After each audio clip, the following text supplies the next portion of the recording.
Hi everyone, it's Fitz with the daily delivery, about to depart New Orleans to head on home.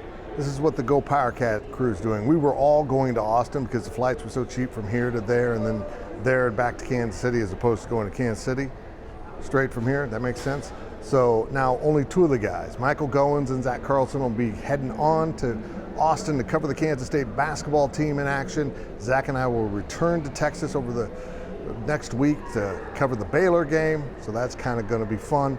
But Cole Carmody and I are heading home in the GoPowercat ride to get back to Manhattan, since it made an unexpected trip to New Orleans. Make sure you're subscribing to our channel, please. We didn't quite make the 7,500, fell about, 20, 30 short, but you can do it. Help us out. Subscribe to this YouTube channel. Subscribe to GoPowercat. This special ends, I think, today, and it's a great one. Go check it out. Hit the green join button and become part of the GoPowercat family as we shift our attention to college basketball, and that's really what today's daily delivery is all about. Jerome Tang and his Wildcats started just awful the other night against West Virginia, but pulled themselves together, actually led by about 5 points late in the game.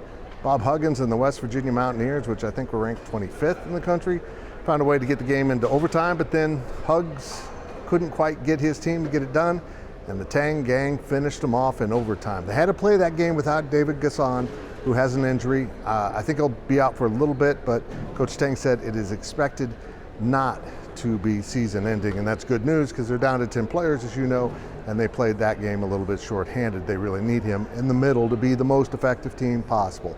And let me tell you, even though they started off really bad against West Virginia, they turned it up. And Marquise Noel played a fantastic game as he continues to refine his game and get after it. And Coach Tang got after him a little bit for some bad decisions during the course of the game, but he was there at the end. Of course, Keontae Johnson was huge and other guys came through big, but what I want to talk to you as we wrap this up is about Jerome Tang. He once again wabashed after the game, having a lot of fun. This team's fun to watch. He's filled with joy, and he's such a delight to cover and to be around.